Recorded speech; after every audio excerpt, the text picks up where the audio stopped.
Bush fire কীরকম জিনিস হইতে পারে জাস্ট আপনাদেরকে একটা এক্সাম্পল দেখাই। দেখুন এই গাছটা পুড়ে একেবারে কয়লা হয়ে গেছে বন্ধুরা, এটা পুরা কয়লা হয়ে গেছে, দেখছেন একদম কালো কয়লা হয়ে গেছে। এটা কিন্তু একটা গাছ, এই গাছটা এখনও দিব্যি দাঁড়িয়ে আছে। এটা জাস্ট কল্পনা করা যায় না যে একটা গাছে, একটা জলজন্ত গাছ আগুন লেগে পুড়ে গেছে।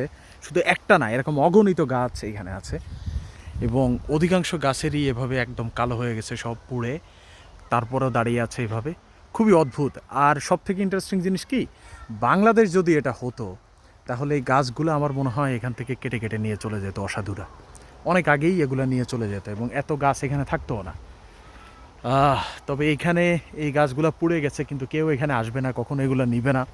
এমনকি একটু আগে আপনাদের আরেকটা ভিডিওতে দেখিয়েছিলাম যে এখানে গাছগুলা ডিফরেস্টেড হয়ে গেলে তখন কিন্তু তারা অন্যভাবে আবার সেখানে ভেজিটেশন করে, নতুন করে গাছ লাগায়। সুতরাং এরা আসলে অনেকটাই সচেতন পরিবেশের বেলায় এবং এটা খুবই একটা ভালো দিক। এবং এভাবে যদি সারা পৃথিবীর লোকজন আসলে এভাবে পরিবেশকে রক্ষা করতে এগিয়ে আসে, বিশেষ করে আমাদের বাংলাদেশের মতো জায়গা যেটা লো লাইং ল্যান্ড, খুবই বিপদ সংকুল পরিবেশে আমরা থাকি। সুতরাং বাংলাদেশে যদি এই ধরনের কিছু এনভায়রনমেন্টাল স্টেপ নেওয়া যায় যেগুলা আপনার ইকোসিস্টেমকে কনজার্ভ করবে, তাইলে আমার মনে হয় আস্তে আস্তে আমাদের দেশটা অনেক সুন্দর হতে পারে। Thank you so much from Perth, western Australia.